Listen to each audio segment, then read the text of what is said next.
Ethnography of the Otomi. Episode 4.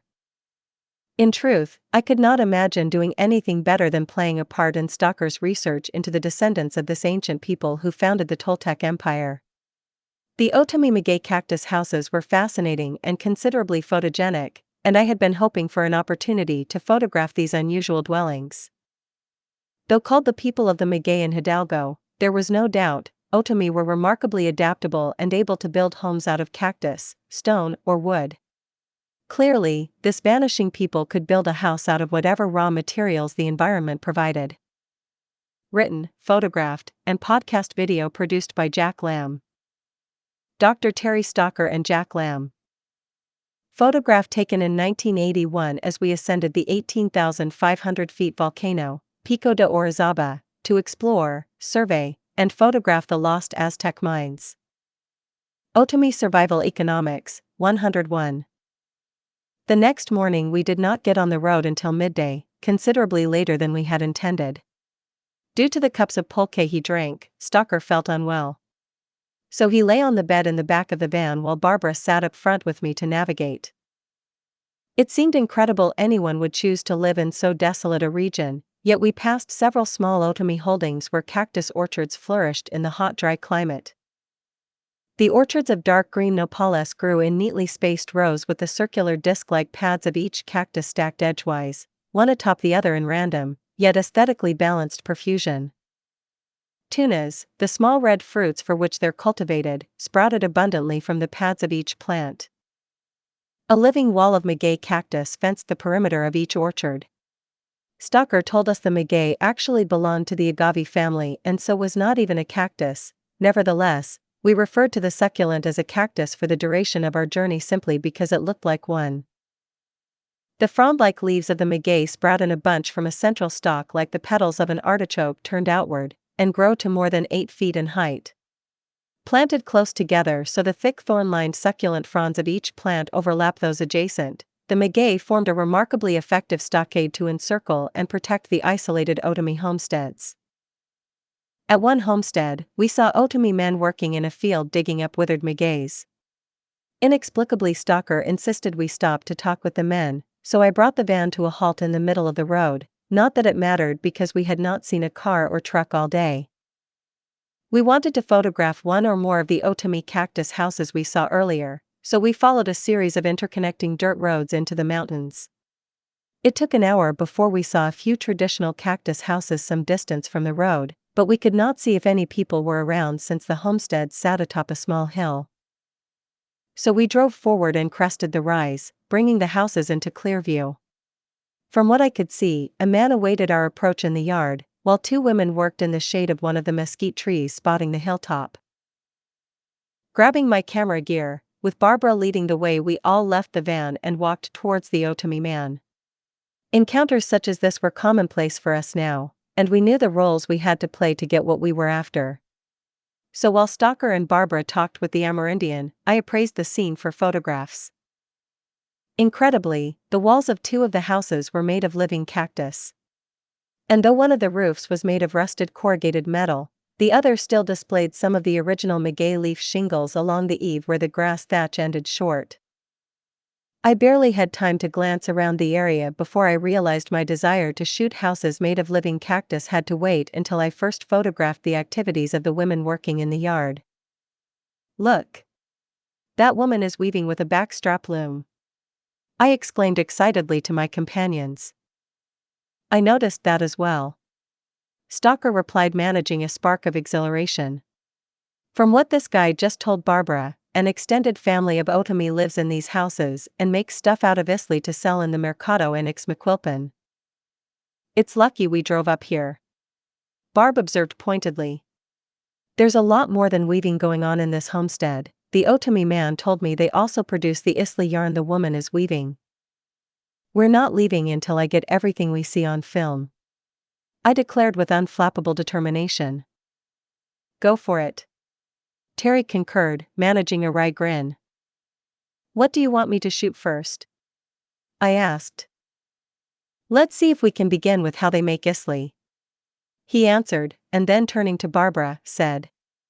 Ask him if he'll show us how they make the isli first. Nos podría mostrar cómo hacen el isli? Barbara asked, would you show us how you make isli? Sí, un momento. He replied, yes, one moment. Before turning to the woman scraping maguey leaves. After he spoke to her in Otomi, she ceased scraping the maguey frond and instead moved over to a pile of cut maguey leaves on the ground. Next, as she worked, he described her actions to us in Spanish. He spoke to Barb, then she translated for Terry and I. First, she pounds the maguey leaves to break down the skin and flesh so it's easier to clean the fibers. She interpreted. Placing a maguey frond on the large flat rock at her feet while bending sharply at the waist, the young woman pounded it repeatedly with a large wooden mallet. Not surprisingly, juice squished out of the succulent frond and splattered everywhere, as she methodically crushed and pulverized the plant's thick skin and soft inner meat from one end of the leaf to the other to expose the thread-like strands of isli inside. There was a rapid exchange in Otomi between the man and the young woman, after which she returned to her original activity beneath the mesquite tree. Kneeling on the ground over a wooden plank sloping away from her like an old-fashioned washboard, she pinched the crushed maguey fibers against the board with her waist. Then, taking a 2-foot piece of a mesquite branch in her hands, she repeatedly scraped it down the strands away from her body until the skin and pulp lay in a heap at the base of the plank. When finished, all that remained of the original frond were strands of wet isli fiber glistening on the wood. Pulp is cleaned from the isli by scraping the leaf with a stick edged with a strip of metal. Barbara translated as we watched the young woman work. I didn't see the metal edge. Stalker commented. That explains why she can remove the pulp so quickly. Once the isli fibers are clean, they must be hung on a rope to dry in the sun before they can be spun into cord or thread. Barbara interpreted for us in conclusion. I bet this method of extracting the fibers of maguey hasn't appreciably changed since Aztec times. Stalker remarked with awe-inspired reverence. After I finished photographing the woman cleaning the isli fibers, the man signaled us to follow him to the other side of the house. On the way, we came upon an old woman standing in the doorway, spinning isli fibers into thread on a spindle. Ask him to wait, I want a photo of this woman. I explained. And we halted when Barb passed on my request.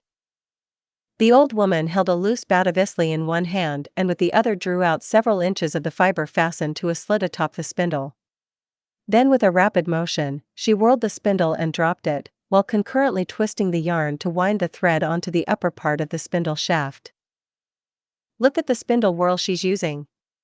Stalker exclaimed as he pointed at the small disc encircling the lower end of the spindle below the top-shaped ball of wound thread. It's a match in size and shape to the clay spindle whirls the Toltecs once used. What's a spindle whirl? I asked while continuing to photograph the woman spinning isli thread. In other parts of the world, spindle whirls have been used since Neolithic times. He responded eruditely. They add weight to the spindle to keep it rotating steadily like a spinning top. Terry, look at her clothes. Barbara commented. I think they're made of isli because the fibers are too thick and coarse to be cotton. Disculpe señora, su ropa está hecha de isli? Barbara questioned the old woman respectfully. Señora, forgive me. Are your clothes made of isli? When she did not reply, the man spoke up and said, Ella no habla español, solo otomí, así que no te entiende. In English, she doesn't speak Spanish, only otomí, so she does not understand you. And then he acknowledged. Pero sí, ella hizo su ropa con isli. But yes, she made her clothing with isli. No tenía idea de que on se utilizaba el isli para hacer ropa. Barbara replied in amazement, I had no idea isli is still used to make clothes. The Otomi man admitted with some regret, pero solo mujeres mayores visten ropa de isli. But only the old women still wear isli clothes. Our host next led us to the back of the house where a mustachioed man and a teenage girl used a prehistoric spinning wheel to turn the rough isli fibers into a thick yarn or cordage. The primitive spinning wheel was made from a heavy crosscut section of a mesquite tree trunk with a groove laid into its circumference to hold the thread in place on its perimeter rim. The wheel revolved on a rough-cut wooden axle socketed in the upper Y-crotch of a pair of forked branches set in the ground to both sides of the wheel. The spinning wheel was an oddly unique contraption. The man with the mustache stood apart from the wheel with a bag of isli fibers hanging by a neck strap, while the girl knelt turning the wheel. The isli yarn wrapped around the wheel and stretched to where he entwined the loose fibers into the end of the cordage with his fingers as the wheel twisted them together in a continuous string. Remembering the weaver in the front yard, I realized she must have strung her loom with yarn spun this way, so I asked Barbara enthusiastically. "Ask him if we can take photos of the weaver out front now." "Dimos a una mujer tejiendo cuando llegamos. ¿Nos podría mostrar cómo teje ella la ropa con isli?" She asked him. "We saw a woman weaving when we arrived. Would you show us how she weaves the isli into cloth?" "Sí, señora." The man replied before leading us to the yard in the front of the house with the cactus walls. Based on my experience with weaving, I found the backstrap loom she used extremely interesting. The woman used a piece of plastic pipe as a heddle and a thin straight stick to lift the alternate strands of the warp to create a shed through which to pass the weft yarn fastened to another mesquite stick she used as a shuttle. Her fingers acted as the beaters to batten, or tighten, the weave after each pass of the shuttle through the warp. We turned our attention to the house made of cactus, which our guide allowed us to enter after Barbara asked if we could briefly look inside. On entering the cactus house, it took a moment for our eyes to adjust to the darkness, for there were no windows and walls made of living cactus. That said, some light filtered in through the gaps between each irregularly shaped plant, enough to diffusely illuminate the undivided chamber. As we saw with Francisco's house, there were holes in the wall in the corner near the cooking fire to allow the smoke to escape. Even so, the room was still smoky.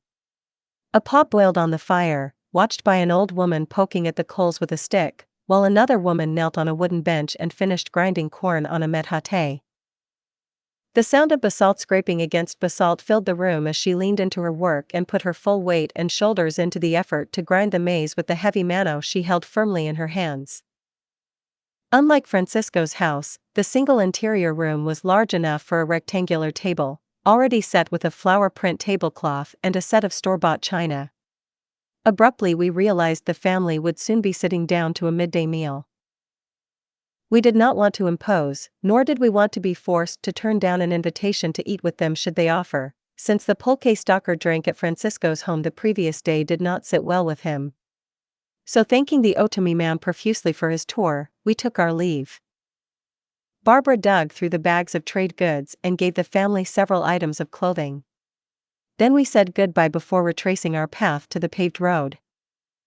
Because we learned so much about isli from this one Otomi family, there was no reason to talk to anyone else, so Stalker told me to return to Ixmiquilpan so we could look for isli products in the mercado. Within minutes of walking into the market, we noticed a stall with swirls of raw isli fiber stacked under a canopy beside a pile of very large gourds.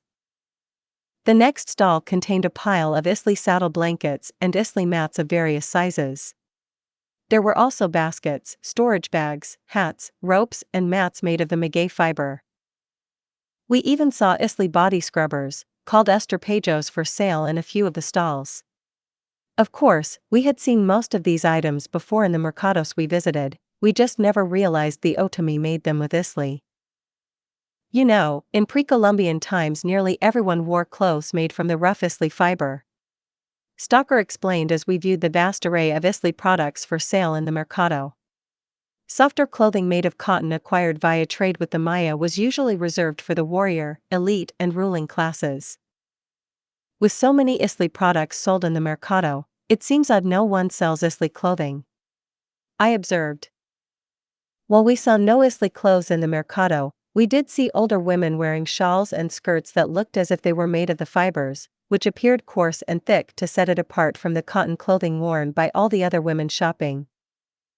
After I took photographs of each of the isli products selling in the market, Stalker judged we now had enough material on the Otomi and their lifestyle. However, he still wanted to learn how they made pulque from the juice of the ubiquitous maguey. For the next few days we need to focus on pulque. Stalker informed us pensively as we left Ixmiquilpan. And how do we do that? I wondered aloud. We need to find us a tlachicero, he stated.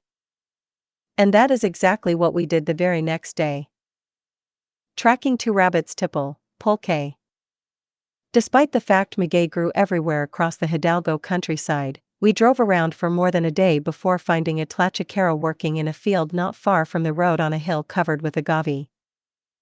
We hiked up the slope winding through magueys until a man stepped out from behind a cactus. Dressed in a torn blue shirt and a brown knit cap, he balanced the bulbous end of a long-necked yellow gourd across his shoulder with one hand.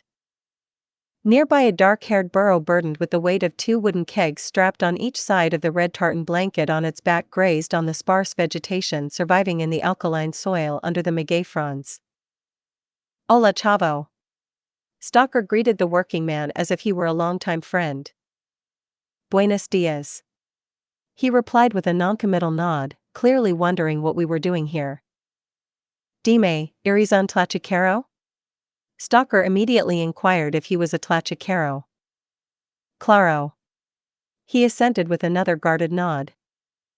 And as to why the men who worked with the magueys in the field were called tlachiceros, we learned the name literally meant harvesters of the water of the maguey. ¿Y es eso en Ococote? Stalker asked intently, and is that an Hacocote, pointing at the yellow long-neck gourd balanced on the man's shoulder. See. The tlachicero replied tersely, for he seemed like a man of few words. ¿Qué significa Ococote? Unable to discriminate its function, Stalker inquired, what does Ococote mean? Ococote es la palabra Otomí siphon. He responded, nonchalantly shrugging his unencumbered shoulder. He says Ococote just means siphon in Otomi. Stalker admitted, startled by the logic of the implication. Barbara explained to the tlachicero our interest in both the maguey and pulque, and asked if he would show us how he gathered liquid from the plants. As he proved agreeable, we followed him to a maguey where several of the succulent leaves had already been cut away to provide access to the central stalk. Barbara translated as he explained his actions while he worked. From the center core of a mature maguey, a tall flower stalk sprouts that will eventually grow to 12 or more meters in height as the plant puts its energy into the new growth. Barbara interpreted. Picking only the magueys about to sprout a flower stalk, he scoops out the central core with a special knife. We watched the tlachicero hollow out the center core of the maguey by cutting deeply into its flesh with an unusual concave scoop until a deep bowl formed. Aguamiel is the watery sap the plant bleeds when cut, intended to seal the wound by forming a scar as it hardens. She translated for us. All of the energy the plant stored up to grow the flower stalk is now diverted into the production of aguamiel. Barbara asked the tlachicero how long the plant would bleed aguamiel, and when he provided a lengthy answer, she paraphrased. Apparently, the cavity fills with aguamiel over several hours. So to prevent a scar from forming and sealing off the wound, the tlachicero must empty the bowl twice each day by siphoning the aguamiel into his ococote. A plant will produce between 2 and 6 liters of aguamiel daily for as long as 5 to 6 months before it dies. She related his previous narration. ¿Nos podría mostrar cómo saca el aguamiel con el ococote? She asked him, could you show us how you siphon aguamiel with the ococote? In reply, the tlachicero led us to a maguey where the hollow cavity already brimmed with aguamiel.